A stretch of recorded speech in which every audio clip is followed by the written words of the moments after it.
तो जो inventory valuation का कॉन्सेप्ट है उसमें हम सीखने जा रहे हैं एरर करेक्शन। तो मान के चलिए आपका क्लोजिंग स्टॉक आपने 90,000 लिखा हुआ है, जो कि अंडर वैल्यूएड है बाई 10%। मैंने यहां पे मेंशन किया है कि सर जो क्लोजिंग स्टॉक है वो हमारा 90,000 है और अंडर वैल्यूड है 10%, और ओपनिंग स्टॉक है वो हमने लिखा है 1,20,000, वो ओवर वैल्यूड हमने कर रखा है 20%। और मान के चलिए यहां पर आपको प्रॉफिट गिवन है 1,50,000। आपको करेक्ट प्रॉफिट बताना है कि अगर मैंने गलतियां नहीं की होती, मैं फिर से सुनिए क्वेश्चन क्या बोल रहा है कि आपने आपका क्लोजिंग स्टॉक 90,000 दिखा रखा है, जो कि बेसिकली अंडर वैल्यूड है 10% से, और ओपनिंग स्टॉक जो है वो ओवर वैल्यूड है 20% से, जिसके कारण आपका प्रॉफिट आ रहा है 1,50,000। अगर हम करेक्ट प्रॉफिट करना चाहें, अगर ये गलतियां हमसे नहीं होती तो हमारा करेक्ट प्रॉफिट क्या होता, आप सभी को मौका दिया गया है 1-2 मिनट।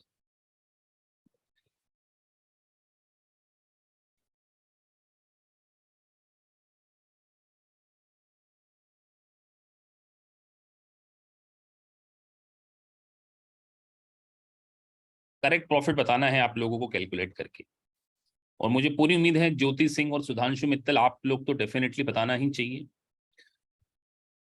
क्योंकि आप लोग तो ऑलरेडी इस कॉन्सेप्ट को अच्छे से समझ चुके हैं ऑलरेडी, क्योंकि रिकॉर्डेड क्लासेस आपने देख ली है यहाँ तक। तो आप दोनों के क्वेश्चन पे तो मेरी स्पेसिफिकली नजर है।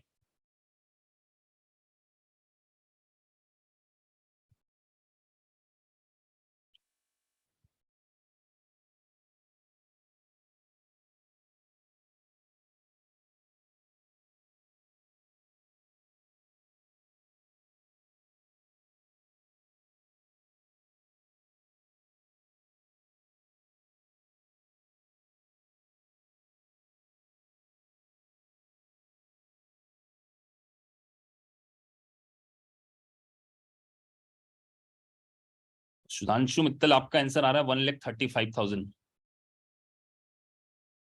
1,35,000 एक आंसर आया है 1,35,000। बाकी सब भी कोशिश कर सकते हैं। ज्योति का आंसर आ रहा है 1,65,000। अब आप देखिए, आप इंटरनेशनल कोर्सेज पढ़ रहे हैं तो वहां पर आपको 1 मिनट का समय और दूंगा, बाकी सब भी कैलकुलेट कर सकते हैं। और एक अनाउंसमेंट दे रहा हूं कि एक बेसिक क्लास चल रही है 8:30 बजे से।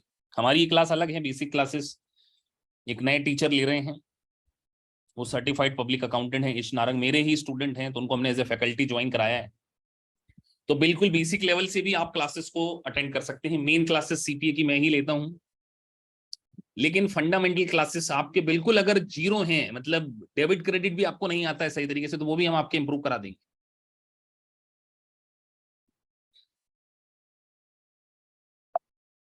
और वो क्लासेस चलेगी एटलीस्ट 45 डेज लगातार, वीक में 4 डेज, जिसमें 2 दिन मैं भी लेने वाला हूं, उसका टाइम शेड्यूल आ जाएगा।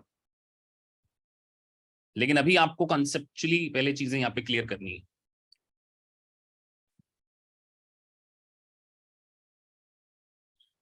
चलिए, तो किसी ने भी आंसर, 2 बच्चों ने आंसर दिया है 1,35,000। तो इस प्रकार के क्वेश्चन को एग्जाम में सॉल्व कैसे करना है, तो सबसे पहले आपका काम होना चाहिए करेक्ट वैल्यू ऑफ स्टॉक निकालना। सबसे पहले हम इसके बारे में बात कर रहे हैं, इस पॉइंट पे हम डिस्कस कर रहे हैं कि सर क्लोजिंग स्टॉक जो है वो 90,000 गिवन है और वो 10% से अंडर वैल्यूड है। मतलब अपने आप में ये 90% है, 10% से कम पर वैल्यू किया लिखा है ना हमने, अंडर वैल्यूड। तो इसको सही वैल्यू पे लेकर आने के लिए क्या करना पड़ेगा, इसकी करेक्ट वैल्यू फाइंड आउट करनी पड़ेगी। तो करेक्ट वैल्यू कैसे फाइंड आउट करें सर, 90,000 इंटू 100 डिवाइडेड बाई 90, क्योंकि 90% पे है, इसको 100% में बदल दिया। तो सही वैल्यू उसकी होनी चाहिए थी 1 लाख, जो कि हमने 90,000 पे दिखा रखा है। इसका मतलब हमने जो अंडर वैल्यू कर रखा है वो कर रखा है 10,000 रुपए से। तो ये फिगर हमने फाइंड आउट किया कि सर आपने 10,000 से अंडर वैल्यूड कर रखा। ठीक है, आगे बढ़ते हैं। ओपनिंग स्टॉक के बारे में बात करें तो सर ओपनिंग स्टॉक हमारा दिया हुआ है 1,20,000, जो कि 20% से ओवर वैल्यूड है। तो इसका मतलब 20% से ओवर मतलब 120% पे है, वो 100 के ऊपर 20, 120% पे। तो हमें उसकी सही वैल्यू निकालना है। 1,20,000 डिवाइडेड बाई 120 इंटू 100 कर दें, तो इसकी भी सही वैल्यू आ गई 1 लाख। तो इसका मतलब ये क्या है, 20,000 से ओवर वैल्यूड है।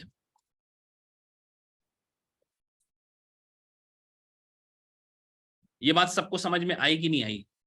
मुझे तो ऐसा लग रहा है कि सभी का क्वेश्चन आंसर गलत है, यहाँ पे जो दोनों आंसर ही गलत लग रहे हैं। तो सर आपने प्रॉफिट लिखा हुआ है यहां पर, प्रॉफिट 1,20,000।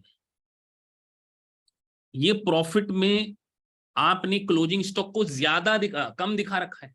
ये लिखा ना अंडर वैल्यूड, तो कम दिखा रखा है। अगर क्लोजिंग स्टॉक कम दिखा रखा है इसका मतलब प्रॉफिट भी आपने कम दिखा रखा। तो सही प्रॉफिट करने के लिए क्या करेंगे, ऐड कर देंगे। करेंगे कि नहीं करेंगे?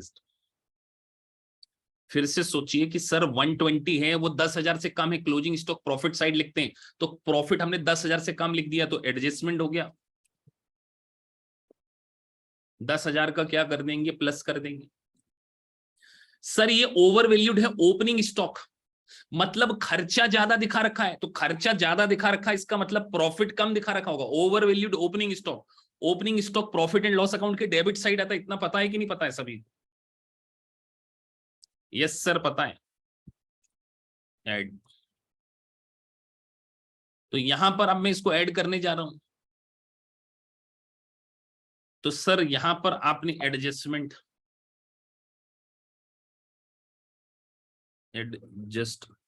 मैं हाईली डिसअपॉइंटेड हूं दो लोगों से, जिन लोगों ने आंसर दिया। मैं उनसे पूछूंगा कि कहां दिक्कत आ रही है। तो सही वैल्यू आना चाहिए 1.5 लाख, जो कि आप में से किसी का भी आंसर नहीं था। तो अब मैं आप लोगों को कर रहा हूं अनम्यूट, मुझे इस बात का जवाब चाहिए दोनों से। सबसे पहले ज्योति जी आप बताइए आप कहां मिस्टेक हो गए, मैंने अनम्यूट करा है। I want justification for this. Hello ji Jyoti. Sir, closing stock तो समझ में आ गया था कि क्लोजिंग स्टॉक से हमारा cost of good sold, closing stock under value था तो cost of good sold over value था, और प्रॉफिट अंडर वैल्यू हो गया तो उसको ऐड कर दो। ओपनिंग स्टॉक में मिस हो गया और ये वैल्यू सही नहीं निकाली, अंडर वैल्यू 10% और अभी 20%। क्लियर है, अभी क्लियर है कॉन्सेप्ट? अभी क्लियर है। ये वाला क्वेश्चन पहले किया है, ऐसे टाइप के 2 क्वेश्चन पहले किए हैं, तो जैसे आपने सॉल्यूशन देना शुरू किया समझ में आया कि कहाँ गलती हुई है। चलिए ठीक है, तो इस प्रकार ये इसको सिली मिस्टेक मानेंगे या क्या मिस्टेक क्या थी आपका, कहाँ लिख कर गए?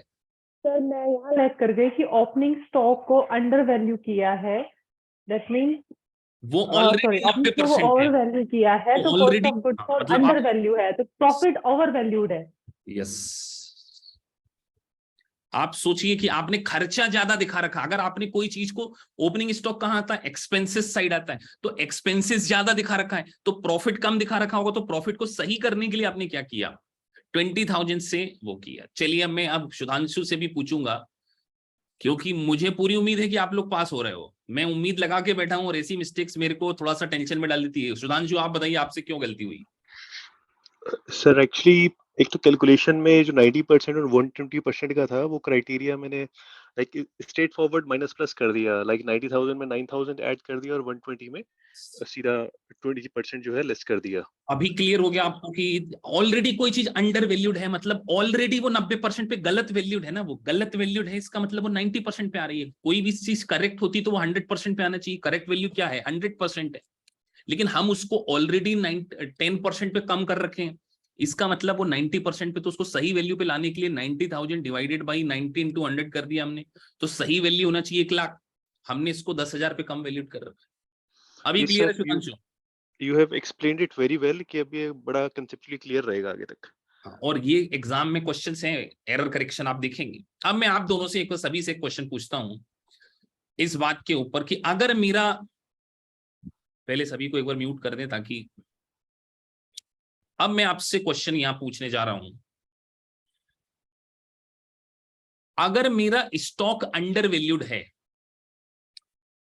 यहां पे अब आपसे मल्टीपल चॉइस क्वेश्चन पूछ रहा हूं मैं, क्लोजिंग स्टॉक अंडर वैल्यूड है,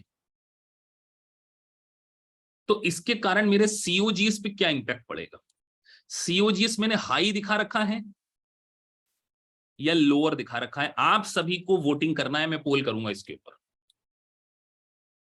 क्योंकि सभी को मौका देना है। स्लो चल रहा हूं मैं मान रहा हूं, लेकिन क्लास में कॉन्सेप्ट समझना है, तो इसमें आप जरा पोल में भागीदार बने। पोल, जब ये रिकॉर्डेड वीडियोस को तो नहीं दिखेगा क्योंकि जूम पे मैं पढ़ा रहा हूं अभी। चलिए इसको, इस क्वेश्चन का आंसर दीजिए, सीओजीएस हायर है या लोअर है? अगर क्लोजिंग स्टॉक अंडर वैल्यूड है तो सोच के देना आंसर, सभी लोग फटाफट, ज्यादा समय नहीं लेना है, और पूरे लोग पार्टिसिपेट करें। एक ही बच्चे ने पार्टिसिपेट किया अभी तक, बाकी सोच रहे हैं कि अगर क्लोजिंग स्टॉक अंडर वैल्यूड है तो सीओजीएस हायर दिखा रखा है या लोअर दिखा रखा है, इसको भी हम समझेंगे।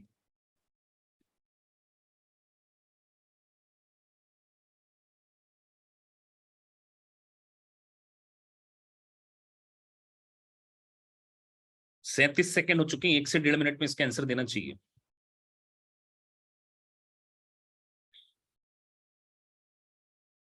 पंद्रह सेकंड में मैं आपको, 15 सेकंड बाद मैं इसका आंसर देने वाला हूं। पूरे लोग तो क्लास में पार्टिसिपेट नहीं करते हैं, आज तो बच्चे वैसे भी कम आए हैं। चलिए, तो अब हम इसके लॉजिक को समझते हैं, विथ लॉजिक समझते हैं। जब भी आप एग्जाम में कंफ्यूज हो जाओ तो आप ऐसा सोचो कि आपने 1 लाख रुपए का गुड्स लेकर आए, ये गुड्स बाय किया आपने 1 लाख रुपीज का गुड्स आपने किया है बाय,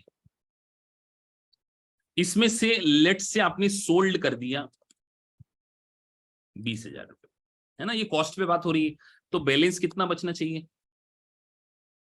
बैलेंस 80,000 बचना चाहिए कि नहीं बचना चाहिए? तो ये आपका कॉस्ट ऑफ गुड्स सोल्ड है कि अगर हमने बाय किया था 1 लाख का, उसमें से 20,000 का बेच दिया है, तो 80,000 हमारा बैलेंस है। तो अगर मैं ऐसा बोलूं कि buy minus balance is equal to COGS, यही है ना अभी इस फॉर्मूले में देखा जाए, तो बाय कितना है ये सर? बिल्कुल लॉजिक से, बच्चों जैसे लॉजिक से, 1 लाख बैलेंस कितना है सर? हमारे पास 80,000, इसका मतलब सीओजीएस हमारा 20,000, ये सबको समझ में आ गया। अब बाई मिस्टेक अगर मैं बैलेंस को क्या बोल रहा हूं, अंडर वैल्यूड कर लूं, अगर मैं यहां पर इसको अंडर वैल्यूड कर लूं, मतलब इसको 80 की जगह 70 लिख दूं, तो बाय तो मेरी ठीक लिखी है। तो 1 लाख माइनस 70,000, तो मैंने यहां पर मेरी सीओजीएस कितनी आ जाएगी? 30। तो जो 20 आनी चाहिए वो मैं कितनी दिखा रहा हूं? इसका मतलब अगर मैं मेरा क्लोजिंग स्टॉक को अंडर वैल्यूड करता हूं तो मैं सीओजीएस को हायर दिखा देता हूं, और अगर मैं सीओजीएस को हायर दिखा देता हूं मतलब खर्चा मैंने ज्यादा दिखा लिया, इसका मतलब मैंने मेरे प्रॉफिट को क्या कर रखा है? खर्चा ज्यादा दिखा दिया, स्टॉक कम वैल्यूड कर लिया, मतलब मैंने प्रॉफिट को अंडर वैल्यूड कर रखा है। तो मैंने मेरे प्रॉफिट को क्या कर रखा? Under valued. उल्टा होता, मैंने मेरी क्लोजिंग स्टॉक को, पूरा लॉजिक मैंने आप आपके सामने रख दिया, क्लोजिंग स्टॉक को अगर मैंने ओवर वैल्यूड कर लिया है, बिलीव मी आपके फंडामेंटल्स इतने ज्यादा स्ट्रांग होने चाहिए। अगर मैंने ओवर वैल्यूड कर लिया है तो ऐसा सोचो कि जो मेरा 80 था उसकी जगह मैं 90 लिख देता। मेरा सही स्टॉक की वैल्यू तो 80,000 थी ना, मैंने इसको 90 लिख लिया, मतलब मैंने इसको 10 ज्यादा लिख लिया, तो 1 लाख माइनस 90 मतलब मेरी सीओजीएस क्या है? 10,000 दिखा रहा हूं, जबकि मेरी सही सीओजीएस कितनी है? 20 है। तो मैं मेरी सीओजीएस को लोअर दिखा रहा हूं, मतलब खर्चा कम दिखा रहा हूं, इसका मतलब मैं प्रॉफिट को क्या दिखा रहा हूं? ओवर वैल्यूड दिखा रहा हूं। तो मैं सर एक फॉर्मूला ही बना दूं, यहां पर आप भूले ना कभी एग्जाम में, क्योंकि एमसीक्यू बेस्ड एग्जामिनेशन है। अगर क्लोजिंग स्टॉक ओवर वैल्यूड है, यहां लिख लेते हैं इन्वेंट्री और यहां लिख लेते हैं COGS और बेटा यहां लिख लेते हैं हम प्रॉफिट, है ना। तो sir closing stock over valued मतलब COGS मैंने लोअर दिखा रखा है और खर्चा कम दिखा रखा है तो प्रॉफिट ओवर दिखा रखा है। इधर लिख लें क्लोजिंग स्टॉक अगर मेरा अंडर है मतलब मैंने COGS को हायर दिखा रखा है और COGS मतलब एक्सपेंसेस हैं, तो अगर मैंने COGS को हायर दिखा रखा है तो इसका मतलब खर्चा मैंने ज्यादा दिखा रखा है, तो मैंने प्रॉफिट क्या कर रखा है, अंडर वैल्यूड। इतने प्रॉपर लॉजिक आपके इन्वेंट्री में क्लियर होने चाहिए। बेसिक पोर्शन आपको पता है यूएससीपी के एग्जाम में 30% पोर्शन आपके नॉलेज के बेस को चेक किया जा रहा है कि आप फंडामेंटली स्ट्रांग हैं या नहीं है। ये आईसीपीए का ब्लूप्रिंट है ये कि आपका fundamental should be very very very very very strong, otherwise आप स्ट्रगल कर सकते हैं। तो सर ये कॉन्सेप्ट था हमारा, आई गेस सभी को क्लियर हो गया होगा। आगे बढ़ जाए सर, कोई दिक्कत यहां पे? चलिए तो आगे बढ़ जाते, इन्वेंट्री वैल्यूएशन सीख रहे हैं। तो इन्वेंट्री की वैल्यूएशन की बहुत सारी मेथड्स होती है। तो आज हम उनकी इन्वेंट्री वैल्यूएशन के अंदर कुछ कॉन्सेप्ट सीखने जा रहे हैं। ये फंडामेंटल कॉन्सेप्ट चल रहे हैं इन्वेंट्री से रिलेटेड। एक मैं आपको आज सिखाने जा रहा हूं periodic accounting system versus perpetual. क्या किसी को पता है पीरियोडिक वर्सेस परपेचुअल में क्या डिफरेंस होता है? तो सबसे पहले हम पीरियोडिक मेथड सीखने वाले हैं। कौन सी method sir? Periodic method of accounting. Periodic method of accounting नहीं, मेथड ऑफ इन्वेंटरी वैल्यूएशन।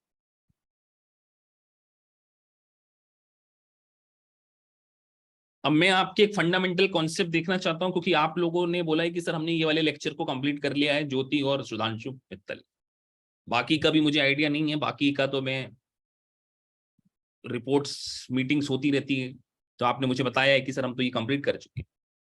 अब पीरियोडिक का मतलब होता है कि हम रेगुलर स्टॉक मेंटेन नहीं करते, हम एक पीरियड के एंड पर जाते हैं, लाइक एंड ऑफ 6 मंथ। मतलब सोचो कि आपका अकाउंट 1 जनवरी को आप मेंटेन करते थे और 31 दिसंबर को आपकी अकाउंटिंग क्लोज होती है। 1 जनवरी को सर आप स्टॉक मेंटेन करते हो, 31 आपने 30 जून को जाकर 30 जून को जाकर स्टॉक फिजिकल काउंट किया। कैसे काउंट किया सर? Physical inventory. तो आप काउंट कर आ रहे हैं। अब मैं आपसे 2-3 क्वेश्चन पूछता हूं कि इस मेथड के लिए हम एक फॉर्मूला यूज करते हैं कि ओपनिंग स्टॉक जो कि हमारे पास लास्ट ईयर का पड़ा होगा, जो भी हमने ऐड करी है परचेस वो यहां पे ऐड कर दी। लेट से हमारे पास ओपनिंग स्टॉक 10,000 यूनिट का पड़ा हुआ था। हमने हमारे अकाउंटेंट से बोला कि यार 30 जून तक कितनी परचेस हुई है, जरा परचेस बुक निकालकर काउंट करके बताइए। उसने बोला 20,000 यूनिट परचेस हुई। तो हमारे पास टोटल देखा जाए तो 30,000 हो गया। हम गोडाउन में गए 30 जून को और हमने वहां पे फिजिकल काउंट किया और क्लोजिंग बैलेंस लिखा कि वो 12,000 है।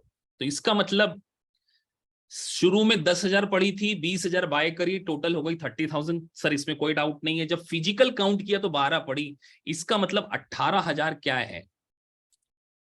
Cost of goods sold.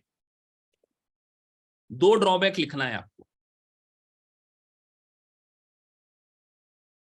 BEC segment जब आप सीपीए में पढ़ेंगे वहां पर रिटन कम्युनिकेशन आती है, वहां पर ये क्वेश्चन है 2 ड्रॉबैक ऑफ दिस मेथड। चलिए मेंशन कीजिए, चैट बॉक्स में आपको लिखना है।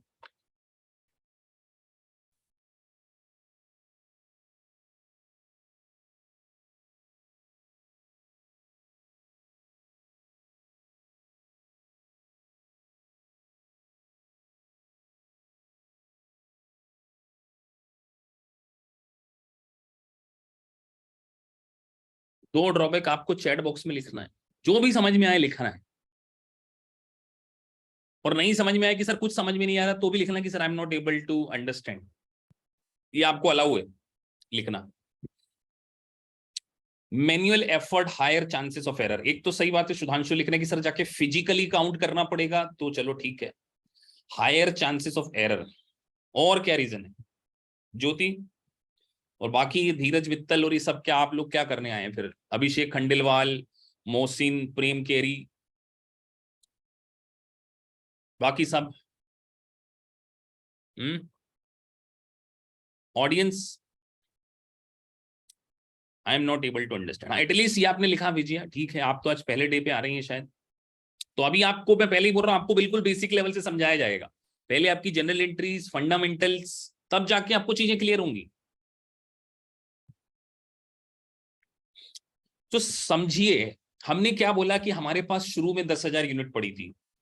सर हमने परचेज की 20,000, तो हो गई 30,000 यूनिट। ठीक है, आप ऐसा सोचो आपके पास एक गोडाउन है जहां पर आपने 10,000 बॉक्स रखे हुए हैं, पहले से पता है कि 10,000 बॉक्स। आपने आपके परचेस मैनेजर को बोला भैया कितने बॉक्स खरीद कर लेकर आए? उसने बोला सर 20,000। तो आपने मन में सोचा कि यार 30,000 बॉक्स मेरे पास हैं, अभी फिजिकल काउंट करता हूं तो 12,000 बचते हैं। इसका मतलब मैं ये मान के चल रहा हूं कि 18,000 बेच दिए। ये मेरा अजम्पशन है बेटा। ये भी तो हो सकता है इस 18,000 में से 3,000 चोरी हो गए, थेफ्ट हो गए, लेकिन फिर भी मैंने क्या माना कि वो तो सोल्ड हो गए। क्योंकि मैं तो बोल रहा हूं कि 10 + 20 टोटल 30 हैं, 30 में से 12 बच्चे, मतलब 18 बेच दिए। तो 18 बेच दिए, जरूरी नहीं है बेचे 15 हो, 3,000 चोरी होगा, उसका स्टॉक, उसको कैसे पकड़ूंगा मैं? क्योंकि जो बैलेंस बच रहा है उसको मैं मान रहा हूं कि मैंने बेच दिए। तो सबसे बड़ा ड्रॉबैक ये है कि कॉस्ट ऑफ गुड्स सोल्ड में थेफ्ट भी अमाउंट भी हम मिसिंग अमाउंट को भी कंसीडर कर लेते हैं। कौन सी मेथड पढ़ रहे हैं सर? Periodic method. मतलब यहां पर आप डेली स्टॉक मेंटेन नहीं करते, तो सर आपको रियल टाइम डाटा पता ही नहीं है। पीरियड का मतलब क्या है? पीरियड के एंड में आपने 30 जून को जाके अपना स्टॉक काउंट किया फिजिकल, लेकिन वहीं अगर आप परपेक्चुअल मेथड को चूज कर रहे होते, कौन सी मेथड को? परपेक्चुअल, तो उसमें क्या होता है बताइए? सर परपेक्चुअल मेथड का एग्जांपल दे दो सर।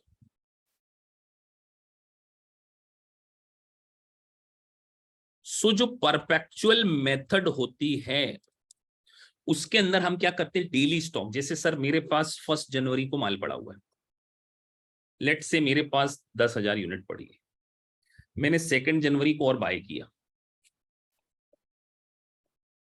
कितनी यूनिट बाय की? 20,000। ठीक है, 3 जनवरी को मैंने लेट से सोल्ड कर दी, उसमें से 2,000, ये सोल्ड है। तो मेरे को पता है कि 3 जनवरी को मेरे पास स्टॉक कितना पड़ा है? 18। फिर सर 4 जनवरी को मैंने और बाय कर लिया, कितनी बाय कर ली सर? 2,000 और बाय कर ली। तो मुझे पता है कि 4 जनवरी को मेरे पास क्या है? 20। तो परपेक्चुअल मतलब रेगुलर, मतलब मेरे पास जैसे ही स्टॉक का मूवमेंट होता है मेरे पास एक स्टॉक लेजर में उसकी जनरल एंट्री हो जाती है। मैं रियल टाइम बता सकता हूं, मुझे फिजिकल काउंट करने की जरूरत नहीं। मैं बोलूंगा भैया 10,000 आया था, शुरू में पड़ा था 20,000 आया है, 3 जनवरी को हमने 2,000 कमाल बेच दिया है, तो 18 पड़ा है। फिर 4 जनवरी को हमने 2,000 और बाय कर लिया है। तो दोनों मेथड में सबसे बेटर क्या है? परपेक्चुअल। लेकिन परपेक्चुअल मेथड का एक सबसे बड़ा ड्रॉबैक क्या है? चलिए ये आपको मौका दिया जाता है लिखने के लिए।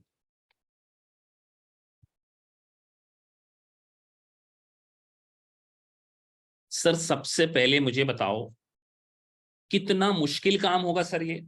एक किराने की दुकान है, उसमें 1,000 आइटम है, 1,000 आइटम ग्रोसरी शॉप। क्या हर आइटम का रिकॉर्ड मेंटेन करना आसान काम है कि भैया आज 10 ब्रोश आए, आज 100 किलो शक्कर आई, 1,00,000 आइटम हो सकते हैं किसी ऑर्गेनाइजेशन में, तो क्या हर आइटम की डेली की सेल उस आइटम वाइज निकालें? तो perpetual method is a very lengthy method, very time consuming. आपको एक पर्सन हायर करना पड़ेगा, एक कंप्यूटर सिस्टम लगाना पड़ेगा। अगर एक छोटी सी ऑर्गेनाइजेशन है तो उसके लिए तो बड़ा मुश्किल हो जाएगा। तो परपेचुअल मेथड का एडवांटेज तो है कि sir real time data maintain होता है, लेकिन पीरियोडिक मेथड में एक ड्रॉबैक है कि हम कभी भी रियल टाइम डेटा नहीं बता सकते कि हमारे पास क्या स्टॉक पड़ा हो। तो ये इसके एडवांटेज और डिसएडवांटेज। अब मैं आपको इन मेथड के कारण दो कॉन्सेप्ट सिखाने जा रहा हूं, FIFO valuation versus LIFO valuation. आज का जो अगला घंटा है, हाफ एन आवर, हम इसी कॉन्सेप्ट के ऊपर डिस्कस करेंगे, फीफो वैल्यूएशन वर्सेस लीफो। चलिए पहले मैं एक एग्जांपल बनाता हूं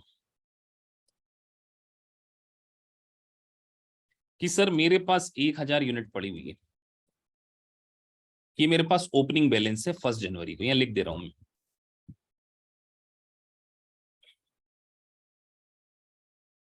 सर मैंने 5,000 यूनिट बाय किए, ये बाय है ना, वो मैंने बाय की है 12 रुपीज के हिसाब से। ये 1,000 यूनिट जो मेरे पास शुरू में पड़ी थी वो 10 रुपए के हिसाब से पड़ी थी पर यूनिट, ये पर यूनिट लिख देते हैं बेटा, ठीक है। 10 और 12, 1000 यूनिट मेरे पास 1 जनवरी को पड़ी थी, मैंने 2 जनवरी को बाय की। मैं यहाँ लिखते जा रहा हूँ 2 जनवरी, है ना। थोड़ा सा एक्सेल को हम बढ़ा लेते हैं, 2 जनवरी,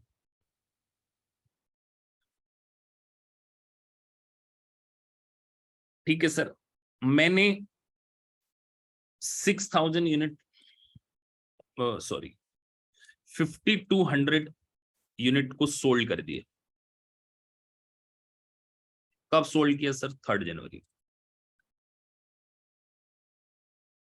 ये सोल्ड वाली यूनिट को मैं यहाँ पे, ताकि आपको कंफ्यूजन ना हो, इसको ग्रीन कर देता हूं। ये सोल्ड किया 3 जनवरी, फिर मैंने बाय कर ली अगेन 5 जनवरी को, और मैंने 5 जनवरी को बायर की 4,000 यूनिट या 800 2,000 और यूनिट बाय कर ली, और वो मैंने बाय किए 13। चलिए आपको क्लोजिंग स्टॉक बताना है। क्लोजिंग स्टॉक तो बनाना है, यूनिट वाइज तो बताना ही बताना है, और उसकी वैल्यू बताना है as per FIFO, as per FIFO, FIFO के अकॉर्डिंग उसकी वैल्यू बताना है। चलिए शुरू हो जाइए, 2 मिनट का समय दिया, जब तक मीटिंग को पॉज कर रहा हूं। सॉरी,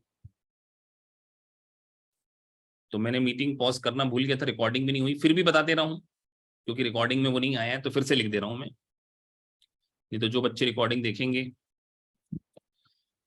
सर आप बोल रहे हैं कि क्लोजिंग स्टॉक कितना है, तो हमने बोला कि हमने 5,200 सोल्ड की है, तो फीफो में हमारे पास ताजा माल बचता है, मतलब ताजा माल बचता है तो 2,000 ये बचा होगा इनटू 13 के हिसाब से, प्लस इस 5,000 में से 800 बचा होगा, क्योंकि फ्रेश माल मतलब लेटेस्ट गुड्स आपके पास बचा हुआ है। तो 35,600 फीफो के अकॉर्डिंग आपका वैल्यू। केवल ये नहीं सिखाना मैंने आपको फीफो में, तो आपको परपेचुअल वर्सेस पीरियोडिक सिस्टम समझाने जा रहा हूं।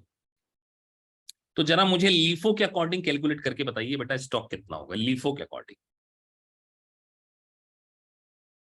चलिए एक स्टूडेंट लिख रहे हैं सर 34,000,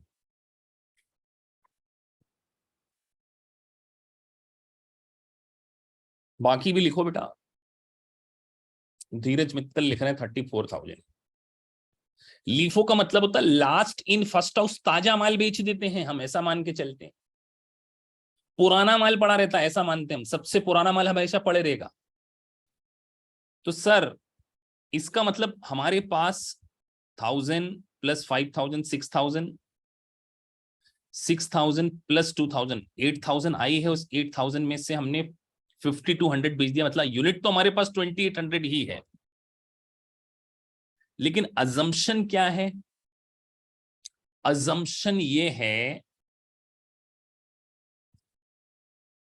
अजम्पशन ये कि पुराना माल पड़ा है, तो इसका मतलब सर ये पड़ा हुआ है अपने पास 1000 unit,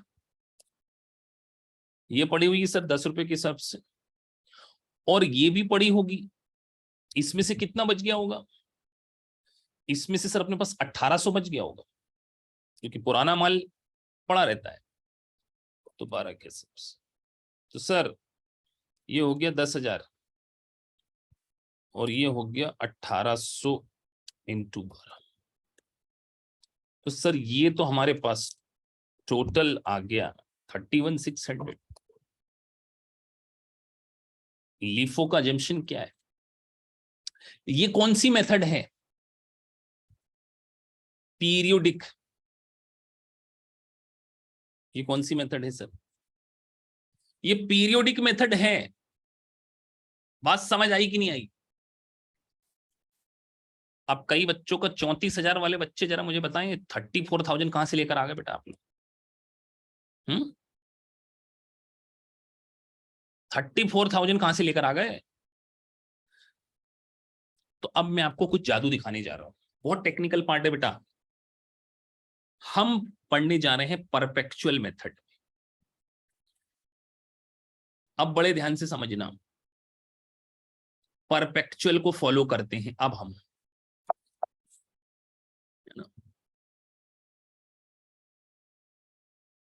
perpetual method of inventory. और हम पहले लिख रहे हैं लीफो में। तो सर सबसे पहले यहां लिखो डेट। हमारे पास सबसे पहले सर 1 जनवरी यहां पे लिख दो, आप 1 जनवरी लिख दो सर, 1 जनवरी लिख दिया हमने। हमारे पास यूनिट कितनी पड़ी थी? 1000 रुपीज पड़ी थी। पर यूनिट रेट कितना था सर? 10 रुपये। तो यहाँ इनफ्लो लिख देते, इनफ्लो, यहाँ लिख देते हैं आउटफ्लो, थोड़ा वो बड़ा बन जाएगा, और ये लिख देते क्लोजिंग, है ना। ये ध्यान से देखना, ये फालतू लाइन हटा देते हैं, थोड़ा छोटा कर लेते हैं इसको। एक्सेल बहुत काम आएगा इन चीजों के लिए, समझने के लिए। सर 1 जनवरी को हमारे पास 1000 यूनिट पड़ी हुई है 10 रुपए के हिसाब से। इनफ्लो तो उस दिन कुछ था नहीं, तो यहाँ पे नील। आउटफ्लो भी उस दिन कुछ नहीं था, नील। तो सर क्लोजिंग स्टॉक तो हमारे पास 1 जनवरी को 1000 यूनिट इंटू 10 के हिसाब से 10,000 रुपए पड़ा था। अब हम गुड्स कितना लेकर आए बेटा? 5000 यूनिट को लेकर आए। कौन सी डेट पे लेकर आए? 2 जनवरी को। तो यहां लिखो 2 जनवरी। कितनी यूनिट लेकर आए? 5000 लेकर आए सर, ठीक है। कितने के हिसाब से लेकर आए? वो यहाँ पे लिख दी मैंने, इनफ्लो इधर लिख देते हैं। कितनी यूनिट लेकर आए सर? 5000। कितने के हिसाब से लेकर आए? 12 रुपए। आउटफ्लो है क्या उस दिन? कुछ नील। तो सर क्लोजिंग स्टॉक कितना हो गया? तो क्लोजिंग स्टॉक इस डेट पे लिखना है, इस डेट पे। सेकंड तो ना, तो डब्बा बना ले रहा हूं, बिल्कुल ध्यान से समझना, आज समझ के ही जाना है पूरा। कि सर हमारे पास 2 प्रकार के स्टॉक पड़े। एक तो 1000 यूनिट पड़ी है 10 रुपए के हिसाब से, और एक हमारे पास पड़ी है 5000 यूनिट, सॉरी 1000 यूनिट 10 रुपए के हिसाब से, और 5000 यूनिट कितने के हिसाब से पड़ी है? 12 रुपए के हिसाब से, 12। तो सर टोटल लगा दें 10,000 प्लस 60, मतलब इस दिन हमारे पास 70,000। परपेचुअल का मतलब यही होता है कि डेली स्टॉक अवेलेबल है हमारे पास। ये क्लियर हो गया 2 जनवरी। अब 3 जनवरी को हमने सोल्ड आउट किया है। परपेचुअल का मतलब डेली स्टॉक मेंटेन होता है, तो 5200 बेची है। अब आपका क्या बेटा 3 जनवरी को, बड़े ध्यान से बताना कि उस दिन जो आपने सेल करी है 50 to 100 में से 5000 ये वाली बेची होगी ना। लीफो मतलब फ्रेश माल सेल कर दिया, 5000 ये वाली बेच दी होगी पूरी की पूरी। कितने के हिसाब से सर? 12 के हिसाब से बेच दिया सर, बिल्कुल बेच दिया सर। और 200 इसमें से बेच दी होगी, ध्यान से देखो। 5200 बेची थी, 50 to 100 सोल्ड आउट की थी बेटा, 50 to 100, तो 200 इसमें से भी तो बेची होगी ना। वो कितने के हिसाब से बेच दी सर? 10 रुपए के। तो आपको उसी दिन COGS पता है, COGS कितना हो गया सर? 5000 इंटू 12, हाँ सर, प्लस कर दो 2200 इंटू 10, 62,000 का COGS था। क्लोजिंग स्टॉक कौन सा बचा है सर? ये बेचती है तो इसमें से ही बचा होगा 800 के हिसाब से, ये 800 के हिसाब से 10 रुपए लगा दिए, तो अपने पास 8000 का स्टॉक पड़ा होगा। सर इसको भी डब्बा बना दो ताकि कंफ्यूजन ना हो, समझाने के लिए डब्बे बना रहा हूं, एग्जाम में कोई डब्बे फब्बे नहीं बनाना आपको, multiple choice question based examination. लेकिन समझेंगे नहीं तो बढ़ेंगे कैसे आगे? ये डब्बा बंद कर दिया। अब आप आ गए कौन सी डेट पे बेटा? क्वेश्चन पे जाओ, 5 जनवरी, 5 जनवरी, 5 जनवरी को फिर से इनफ्लो हो गया। हमने लिखा है कितनी यूनिट? 2000 यूनिट आई है, तो इनफ्लो वाले कॉलम में डाल दो 2000। कितने के हिसाब से आई है? 13 के हिसाब। 2 इंटू 13 थे ना, ये देखो क्वेश्चन में जाओ ऊपर देखो, अच्छे देखो, ये 2000 इंटू 13। तो सर उस दिन क्लोजिंग स्टॉक क्या पड़ा होगा? तो सर उस दिन अपने पास एक 800 ये पड़ा था 10 वाला, तो ये तो सर 8000 हो गया, और एक 2000 वाली जो भी ताजी ताजी आई है इंटू 13, तो ये हो गया 26,000। तो इसके हिसाब से हमारा वैल्यूएशन आना चाहिए 34,000। तो सर कंक्लूजन क्या निकला कि अगर हम लाइफो मेथड को फॉलो करते हैं तो इन्वेंट्री वैल्यूएशन में अगर मेथड पीरियोडिक से परपेचुअल हो जाए तो स्टॉक डिफरेंट डिफरेंट आ सकता है। बहुत लेवल की बात है ये सोचना। यहां पर सर 31,600 आ रहा था, क्योंकि सर यहां पर आप पीरियड लगा रहे थे और पीरियड में गलती हो जाती है। क्या गलती हो जाती है पीरियड में? पीरियड में गलती होती है ना, आपने क्या माना, देखो बड़े ध्यान से, आपने बोला कि सर 1000 प्लस 5000 कितना हो गया? 6000। अभी चैट नहीं पढ़ पा रहा हूं क्योंकि कंसंट्रेशन है मेरा। 1000 प्लस 5000 6000 प्लस 2000 8000 में से 5200 भेज दिया, मतलब 2800 पड़ा है। तो आपने क्या करा, ये मान लिया कि ये बेच दिया। क्या 5 जनवरी को हम 3 जनवरी का माल बेच सकते हैं जो 5 को आया हो हमारे पास? ये तो 5 को आया है और हम बता रहे हैं कि ये माल हमने यहां पे बेच दिया, तो ये अजम्पशन है। सोचो आप, लाइफो मेथड में आपने क्या बोला कि 5200 जो हमने सोल्ड आउट की है उसमें से 2000 वाली भी, जबकि दो तो उस दिन थी ही नहीं, तो पीरियड का ये ड्रॉबैक है। लाइफो मेथड में स्टॉक वैल्यूएशन डिफरेंट आ जाता है, लेकिन फीफो में सेम आएगा। सर करके दिखाओ, नहीं मानेंगे हम तो। चलो बेटा करके दिखाते हैं। फीफो में आपका ये स्टॉक आ रहा था ना 35,600। पूरा लिंक पकड़ के रखना पड़ेगा, इसलिए रिकॉर्डिंग कर रहा हूं कि पूरा समझ में आए। 30, और यही क्वेश्चन घर पे जाके एक बार करना, हार्डवर्क तो आपको ही करना है।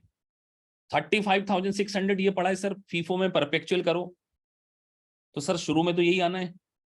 यहां तक तो कुछ दिक्कत थी नहीं क्योंकि यहाँ पे तो परचेस हुई थी, है ना। ये आपके पास 1000 और 5000, यहां तक तो फीफो में भी वही आएगा। यहां दिक्कत आएगी सोल्ड आउट में, तो इसको हटा देते हैं, इस कॉलम को अपन हटा देते हैं। अब हम बोलते हैं फीफो में हमने पुराना माल बेचा, तो सर कितना सोल्ड आउट किया था? 5200, मतलब हमने पुराना बेचा, तो 5200 में 1000 ये वाला बेचा होगा, इंटू 10 के हिसाब से पूरा बेच दिया ये वाला। और ताजा माल कितना बेचा है? 52 में से इसमें से बेचा 4200, तो ये बेचा 12 के हिसाब से। तो यहां पे हमारा कॉस्ट ऑफ गुड्स सोल्ड आ गया 4200 इंटू 12 प्लस 10,000, हाँ सर 60,400। क्लियर है? क्योंकि एग्जामिनर आपसे पर्टिकुलर डेट पे ये भी तो पूछ सकता है, उस डेट का कॉस्ट ऑफ गुड्स सोल्ड बताइए। सिर्फ क्लोजिंग स्टॉक थोड़ी पूछेगा वो आपसे, वो तो आपसे निकलना पूछ सकते हैं। तो सर क्लोजिंग हमारे पास ताजा माल पड़ा है, तो 1000 प्लस 5000 6000 में से 5200 भेज दिया, मतलब 800 पड़ा है। तो 800 कौन सा पड़ा होगा? ये 2 जनवरी वाला, यही पड़ा होगा ना, तो 9600। इतना प्लस माइनस आना चाहिए कि सर 12 इंटू 896 है ना। अब सर उस दिन फिर माल खरीद लिया, तो ये तो आया है, और ये कितने के हिसाब से पड़ा है? 12 के हिसाब से। तो ये कितना हो गया? 9600 प्लस, तो जोड़ दो 9600 प्लस 26,000, 35,600। देखो यही स्टॉक आ रहा है जो आपका परपेचुअल में आया था, परपेचुअल में भी 35,600 ही। तो सर फीफो मेथड में चाहे पीरियोडिक मेथड से अकाउंट मेंटेन करो, चाहे परपेचुअल मेथड से अकाउंट मेंटेन करो, आंसर आपके सेम आते हैं। लॉजिक के साथ क्लियर है यहाँ पे।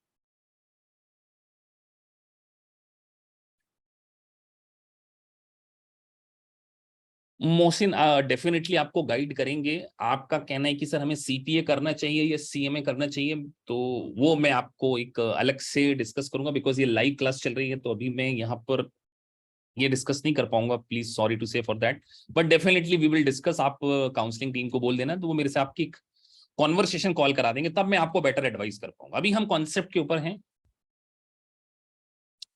तो सर ये तरीका था हमारी चीजों को समझने का। बताइए सभी को क्लियर है ये मेथड? किसी को कोई डाउट यहाँ पे? तो कंक्लूजन क्या निकाला सर कि चाहे फीफो मेथड में परपेचुअल से स्टॉक मेंटेन करो, चाहे पीरियोडिक से करो, स्टॉक क्लोजिंग स्टॉक की जो वैल्यू है वो सेम आएगी, लेकिन लीफो में डिफरेंस आ सकता है बिकॉज ऑफ अजम्पशन। हम क्लोजिंग डेट पर क्या करते हैं, वैल्यू का। अब एक और कॉन्सेप्ट मैं आपको सिखाने जा रहा हूं। अगर हम फीफो मेथड से स्टॉक का वैल्यूएशन करते हैं,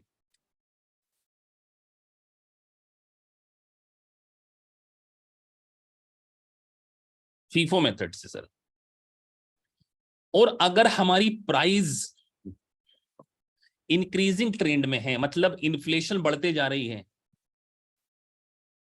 इंक्रीजिंग ट्रेंड है, तो मुझे बताइए मेरा क्लोजिंग स्टॉक के ऊपर क्या इंपैक्ट पड़ेगा, मतलब मेरे प्रॉफिट के ऊपर क्या इंपैक्ट पड़ेगा, सीधी इंपैक्ट ऑन प्रॉफिट। 1 मिनट का मौका दे रहे हैं। अब आपको समझ में आना चाहिए कि इंटरनेशनल कोर्स अगर आपको पढ़ना हो, लाइक सीपीए हो, सीएमए, दोनों सिलेबस में है ये। सीपीए में भी है स्टॉक वैल्यूएशन, सीपीए में भी है, सीएमए सीपीए दोनों में है। अगर मेरी प्राइस इंक्रीजिंग ट्रेंड में है और मैं फीफो मेथड से स्टॉक का वैल्यूएशन करता हूं, मेरे प्रॉफिट के ऊपर क्या इंपैक्ट पड़ेगा, आंसर आप लोगों को देना है।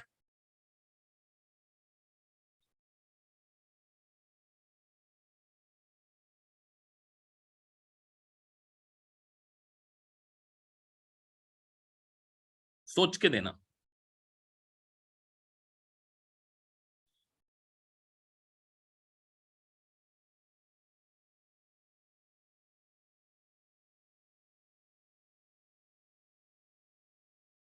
फिर मैं प्रूफ करके दिखाऊंगा। सेलिंग प्राइस सेम है, हम तो बोल रहे हैं कि अगर प्रॉफिट के ऊपर इंपैक्ट क्या पड़ेगा अगर प्राइस इंक्रीज हो रही है। Same question cut copy paste करने वाला हूं ऊपर से। 1 मिनट का मौका दिया है, पूरा 1 मिनट सोचने के लिए।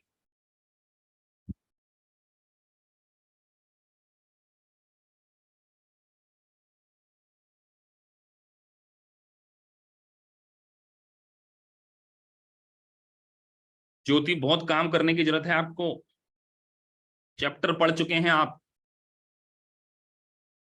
Sudhanshu you also need to work a lot on your concept. अभी आपने आंसर लिख दिया, लेकिन आपने आंसर के साथ में सब्जेक्ट टू कंडीशन डाल दी, मतलब आपके कॉन्सेप्ट थोड़े क्लियर नहीं है। 80% हो सकता क्लियर हो, पर 20% हिले हुए हैं। ज्योति का लिखना है सर प्रॉफिट विल डिक्रीज। चलिए प्रूफ करते हैं ऊपर के क्वेश्चन से, क्योंकि ऊपर का क्वेश्चन इंक्रीजिंग ट्रेंड में था। चलिए सर प्रूफ करके दिखाओ, प्रूफ।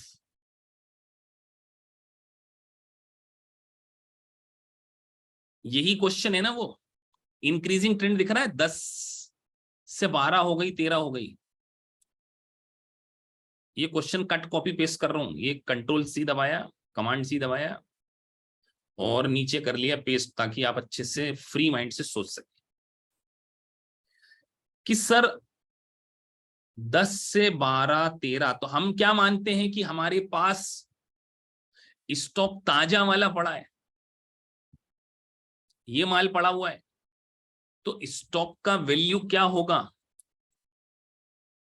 क्लोजिंग स्टॉक क्या होगा, हायर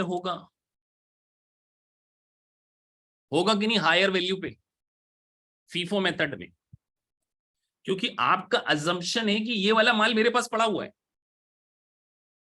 तो सर क्लोजिंग स्टॉक ज्यादा आता है तो सीओजीएस क्या आता है, अभी सिखाया था, लो। ये क्लियर है कि क्लोज, अभी बेटा इसी लेक्चर में पीछे ऊपर लिखा हुआ है कि अगर स्टॉक ज्यादा है तो सीओजीएस लो है, और सीओजीएस लो है मतलब खर्चा कम है तो प्रॉफिट हाई होगा।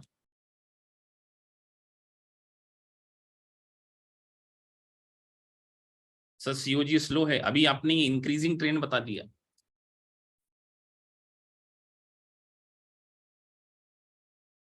ये किया ना सर आपने इंक्रीजिंग ट्रेंड।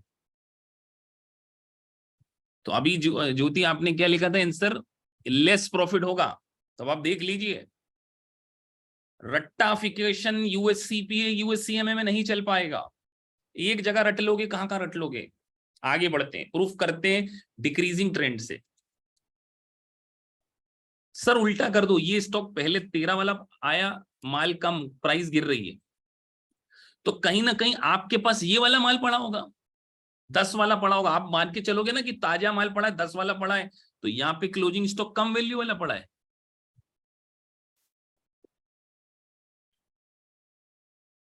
और क्लोजिंग स्टॉक लोअर मतलब खर्चा ज्यादा, और बेटा खर्चा ज्यादा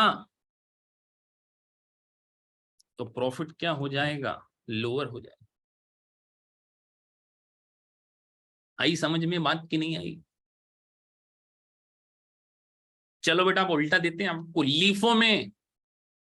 अब आप लोग बताएंगे, ये छुपा देता हूं चीजें फिगर हटा के, क्योंकि एग्जाम में मल्टीपल चॉइस क्वेश्चन में थ्योरी भी तो आती है। लीफो में अगर प्राइस डिक्रीज हो रही है, इंपैक्ट ऑन प्रॉफिट बताइए, सोच के देना आंसर। लीफो में मैं प्रूफ करके दिखाऊंगा फिर।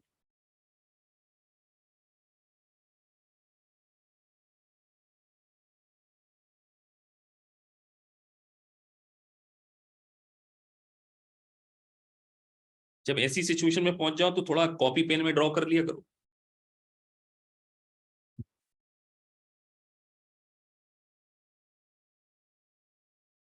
एक मिनट का समय, 8:54 हो रहे हैं, 8:55 पे बोलूंगा मैं। ज्योति लिख रहे हैं प्रॉफिट विल बी हाई, एक आंसर आ गया हाई। बाकी सबको भी सोचना है बेटा, सब सोचने ही आए। जितना इंटरेक्टिव सेशन में बनाने की कोशिश करता हूं, क्योंकि अगर स्टूडेंट अच्छे से पढ़ेंगे तो टीचर तो हमेशा एक्साइटेड है, क्योंकि टीचिंग का काम ही पैशन का काम है। एनर्जी बहुत इंपॉर्टेंट होती है, और वो एनर्जी में आप में ट्रांसफॉर्म करना चाहता हूं।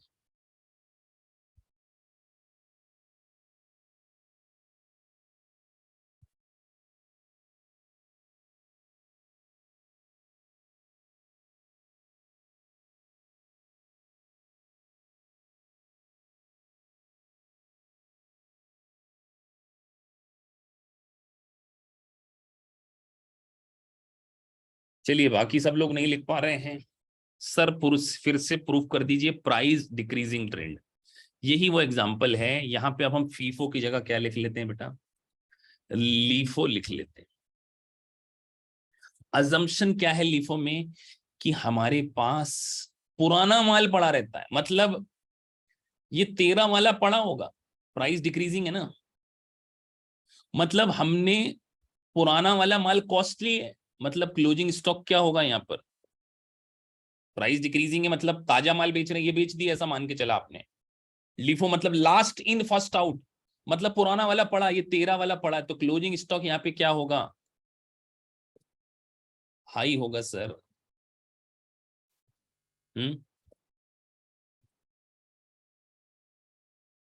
तो सर अगर ये हाई है तो सीओजीएस क्या है, क्लोजिंग स्टॉक हाई है मतलब सीओजीएस लो है, और खर्चा कम है तो प्रॉफिट क्या हो जाएगा। रटने से काम नहीं होगा मेरे बच्चों, इसीलिए आप लोगों को कोई प्रॉब्लम ना आए, इसीलिए बिल्कुल basic classes basic fundamental super strong कराने के लिए हमने एक डिसीजन लिया है कि आपको 40 दिन जान लगा देंगे, 40 घंटे।